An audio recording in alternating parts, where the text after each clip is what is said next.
Hey guys, 80s Revolution, back with a much anticipated, much requested LJN collection video. This is going to be focusing more on the actual figures themselves. I apologize to people who have been asking for this. So basically, if I record something here at home, I don't bother running it through my own laptop and trying to like post it same day because it'll take hours and hours. So if I make a video, I have to wait until my next day at work to throw it in the computer there and post in like 20 minutes. So apologies to a subscriber of mine named Bill Elson. I'll leave a link for his channel down below. Pretty cool kid, and I say that with peace and love.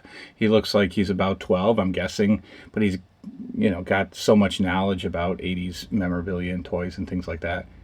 So it's pretty awesome to see a much younger kid knowing some stuff about the good old days. So he wanted this video up before the new year.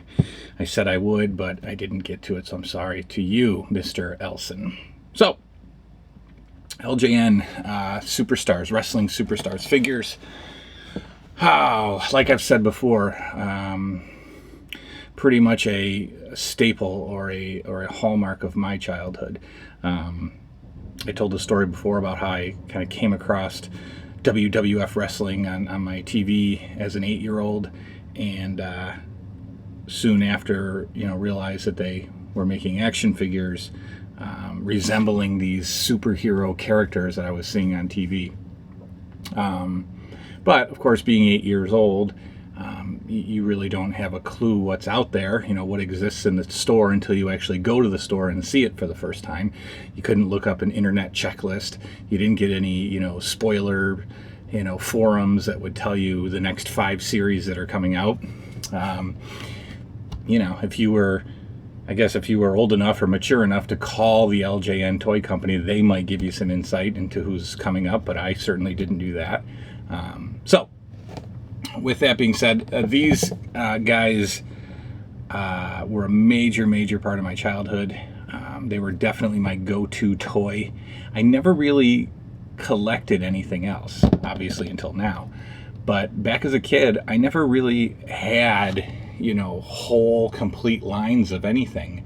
I would get some random Turtles. I would get some random G.I. Joe guys. I'd have some random Star Wars stuff as a kid. And whatever action figure, of the day was popular. But I kept always going back to the LJN wrestling figures. So really, these were the only things that I played with consistently as a kid. And by consistently, I mean daily. From probably 8 to, 13 or 14 years old, I played with these guys daily. This was a major part of my childhood. So we will get started. So first, 1985. The copyright on the back of the package is 85. There is some, report that these started being produced in 84. I don't think so. A lot of guys, the WWF in 1984 started expanding nationally and started bringing in names that would become very popular household names for the WWF, but guys that were from other, wrestling territories and maybe didn't have as big a name in these other territories. And they started that raid, as it's called, in 84, early to mid 84. So a lot of these guys that were a part of Series 1 were not in the WWF in 84, or they were not yet household names. And the WWF really hadn't become the pop culture icon that it grew to be in 85 and beyond. 84, it was still finding its way, coming from, a territory to a national and then worldwide phenomenon. So I'm going to say that LJN started producing these wrestling figures in 1985. And there's also some confusion anyway on my end between what is Series 1 and what is Series 2. When I was a kid, my knowledge was Series 1 consisted of 5 figures, and I'll show you those 5. The back of the package has those 5 figures. But in some circles, Series 1 consists of 13 figures. But I'm going to, hold true to my memory. The first commercial that I saw for these guys, which can easily be found on YouTube, and if I had any, editing ability, I would plug it in right here, but I don't. The first commercial for LJN Wrestling Superstars had 5 figures. And then later on that year, they added on to that commercial and added the remaining 8 figures into the commercial. But so I think maybe there's like a 1 and a 1A. There's an early 85 release, and then I think maybe there's a Christmas 85 release. So I'm going to call it Series 1 and Series 2 for that argument. So obviously the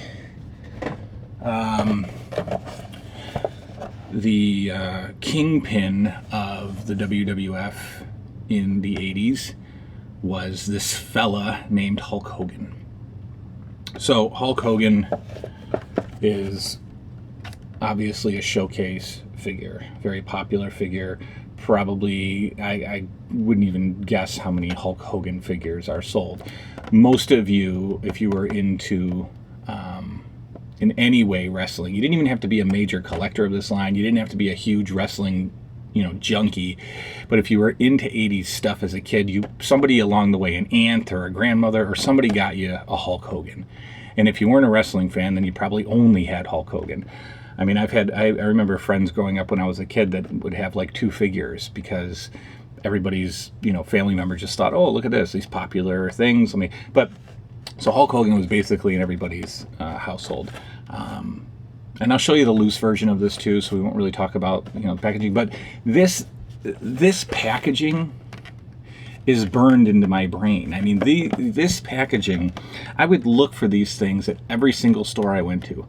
I don't care if it was a grocery store, at 8 or 9 years old. I would still wander down the toy aisle hoping maybe they'd have these, which they didn't. But look how huge, these packages are. What other toy line today, or even in the recent past, has such a massive, dominating package? Just great colors, great artwork. Each figure came with a poster, which are amazingly collectible on their own. A great cartoon depiction of the figure. I have a bunch of those too. As a kid, obviously, the thing was to take them out of the package and hang them up on your wall. But every single poster comes with its own, or every single figure comes with its own poster. Pretty much the same backing artwork for every single figure. You got Hulk Hogan and Big John Studd pretty much wrestling in the corner there. Hulk Hogan's twisting his arm into a giant knot, probably breaking it in many, many pieces. But they never really changed the backing. They never changed the package. Later on in the series, we'll talk about black cards, but still the same artwork. So this was pretty much the same for the whole line. So here's what I'm talking about the original 5. Every kid's dream, of course, or every kid's thing to do is to immediately check out the back of the package. So this is obviously one of the earlier Hulk Hogan releases with the original 5 figures on the back. At one point in 85, this is all that existed. They did not add the other 8 figures until the end of 85. This is all that they had. So again, as a kid, you don't know that more are coming.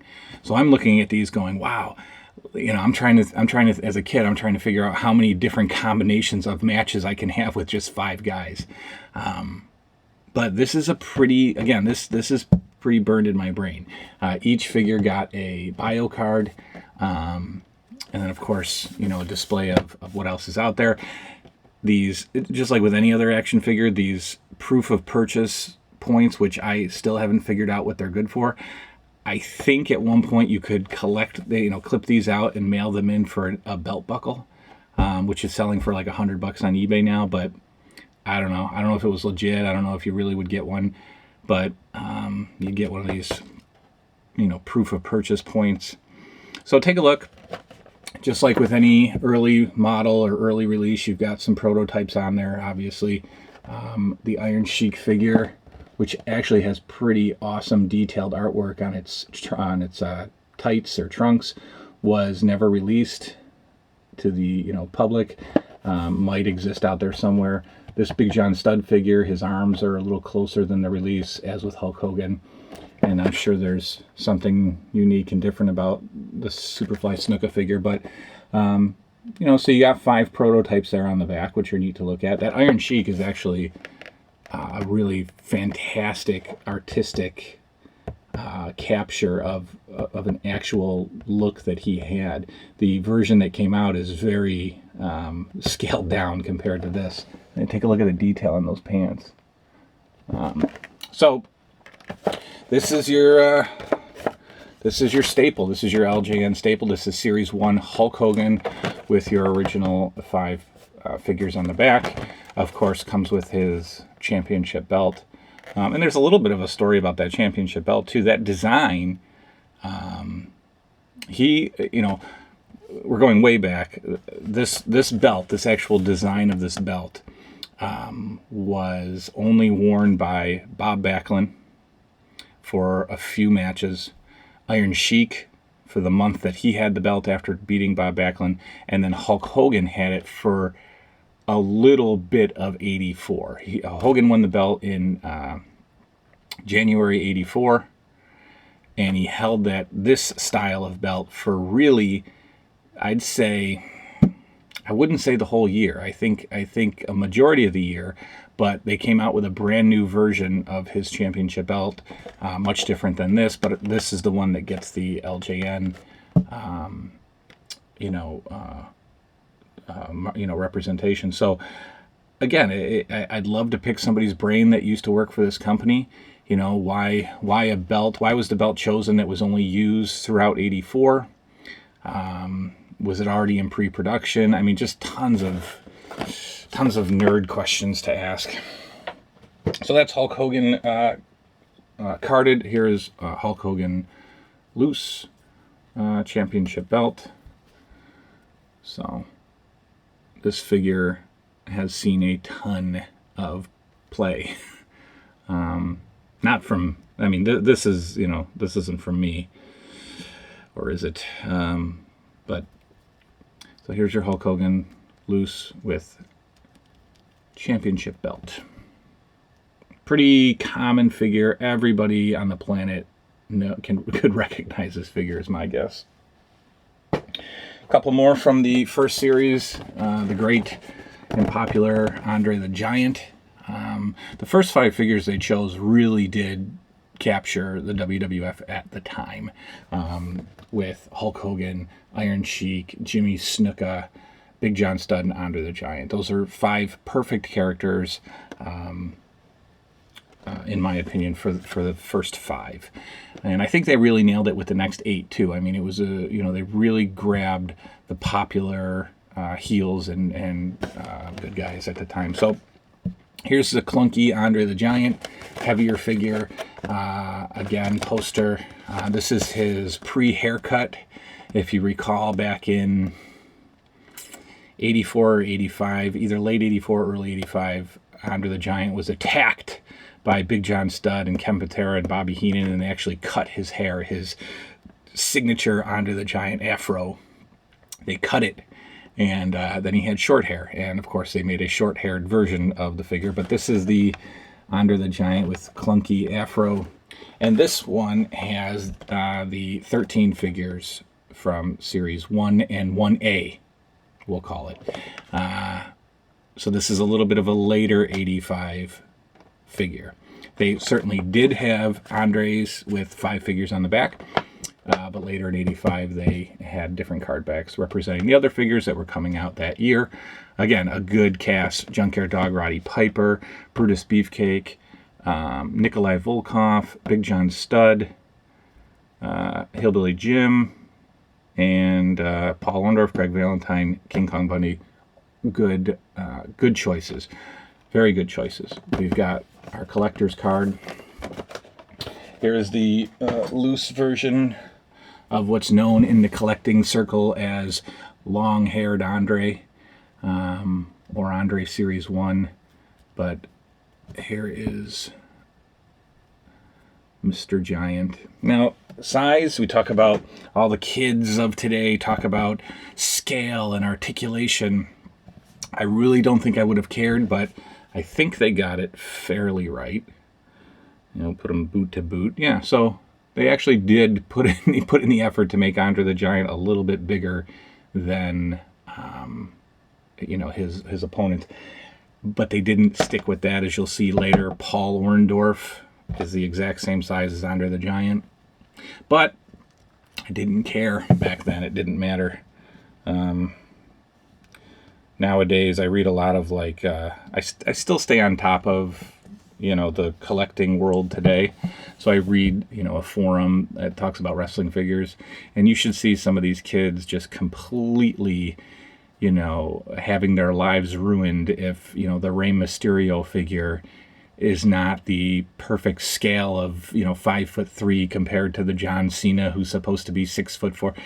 The discussions they get into are mind blowing if these new companies don't get everything right. We didn't care back then, guys. It was about imagination and fun and innocence. It wasn't about detail and articulation. So moving on.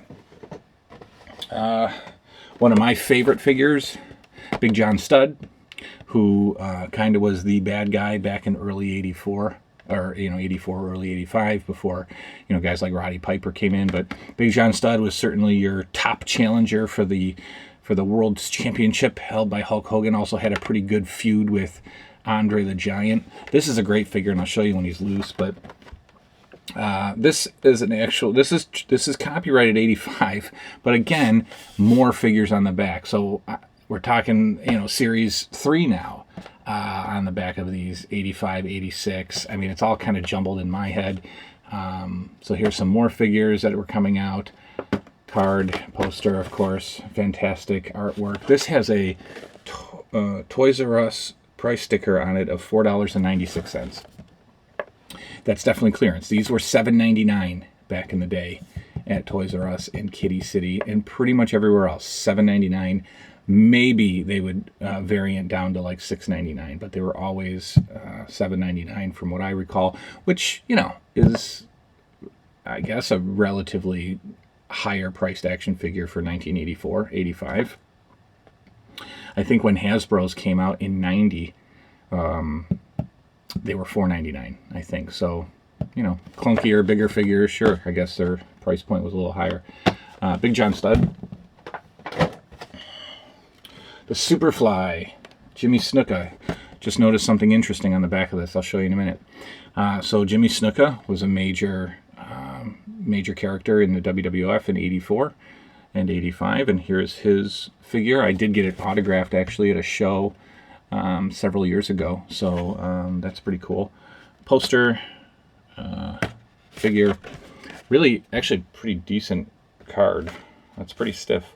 Another 5 back, but on the bottom here we've got copyright 1984 from Titan Sports. So I don't know, guys. I don't know exactly when. I'm guessing production began in late 84. Actual release was 85. I do not think these were out for Christmas 84. I just don't. I don't know. I'd have to really think back. But great figure, fun figure. I remember being a kid, this was a little bit harder to get. I don't know if there were like chase figures or rare packed figures. I don't think so if we're only making 5. But I remember Jimmy Snuka was kind of hard. He left the WWF not on the greatest of terms in 85. And I think they started pulling his figures off the shelves maybe because he was harder to get. I'm surprised he even got a figure. Obviously, if you're keeping up with the news, Jimmy Snuka's, basically was accused of murdering his girlfriend or manslaughter. Back in 83, so is this the Chris Benoit of yesteryear? I don't know. Sorry. Last of the first 5, Iron Sheik, who was the WWF champion for about a month. Certainly was a transitional champion, basically getting Hulk Hogan ready to take the title and make his, massive run that catapulted the WWF to the place it is today. So here's your Iron Sheik figure. You can obviously see the difference in the pants from the prototype to now. A little less artwork. Original 5 back figures. This one's copyright 84, so leads to the confusion about actual release dates. Here are the loose versions of the figures that I just went over. The Jimmy Snuka, which is actually one of my top 5 or so favorite figures, I'd say. Again, not looking at articulation, not really caring much about scale, but they really did, I think, do a good job with this figure. Snuka was certainly muscular, but had a slimmer, physique, a slimmer body, and I think they got it. Compared to thickness, I think they did okay with this figure. I don't love the hand positions for play as a kid, but again, we certainly made this was how you would throw a punch as an 8-year-old kid. You really wouldn't worry about bending wrist joints and elbow joints. You would punch him. This is so easy, simple stuff. Big John Stud and Iron Sheik. Again, you can see the difference in the design on the pants from prototype to actual release. And Big John Stud, again, one of my favorite figures. Just a really sort of clunky, muscular type figure. This was a good figure. I enjoyed this. So the quick story on how I even got these guys was, I think I knew they existed because I think I had seen the commercial. But as 8 years old, I'm certainly not off to toy stores on my own, like people are today, grabbing stuff and scalpers and all that. So you basically relied on Christmas or birthdays or just one of your parents to do something nice for you. I remember being home one night in my room, and my mom had gone to Gold Circle for some reason that day or that night, and she'd come home with Hulk Hogan and Andre the Giant. So I was very excited, but my little 8-year-old mind was quite perplexed because they were both good guys. How on earth was I supposed to have wrestling matches with two good guys? So I had to kind of improvise, and I think I made Andre the Giant a bad guy much before he actually turned bad in '87. So I had these two guys first. So these two are very special to me. They're not the actual figures I had as a kid. Those are long gone. But these two were my first ever LJN Superstars figures. Now, I did not get another figure until late '85 when I got a whole bunch for Christmas. I got like one, Series 1 and Series 1A or whatever. So I did not get the Jimmy Snuka. I didn't get the Iron Sheik. I didn't get Big John Stud for several months. I only had my two guys. All right, so that is Series 1. According to me, Series 1. First 5, the Epic 5 figures that started it all. Started this whole obsession for me and started what I think is a pretty successful run for LJN. These guys went strong from all the way up till '89. And they were a pretty popular toy back in the day because of how popular the WWF was. I'll show you this. How can you have wrestling figures if you don't have a ring? Well, one of the most, to me, one of the most iconic images, packages ever. This is the official LJN, here, go like that. Official LJN Sling Em Fling Em wrestling ring. That's officially what it's called, the Sling Em Fling Em wrestling ring. Massive box. Okay, again, seeing this on a toy shelf at Toys R Us or Kitty City was mind-blowing, was wonderful. So here you have the front of the box for the ring. Got a couple of guys doing whatever this is here, wrestling with their figures. I don't know how other kids did it, but the rule in my world was you did not play with two people. It just got ugly. You just, you run your figures into each other. You'd mark up my ring. You'd get paint on it. No, I didn't play with two people. This is a solo effort. Back of the box shows a few of your figures that are available. Shows these guys playing a little bit more. And shows what you can do with your LJN Sling Em Fling Em wrestling ring. You can certainly spring them across the ropes. You can twist them up in the ropes. I don't know why you'd do that. And you can fling them through the air. So spring them, twist them, and fling them. And they come up with the Sling Em Fling Em wrestling ring. One of, again, the most intense boxes in my collection. I love this thing.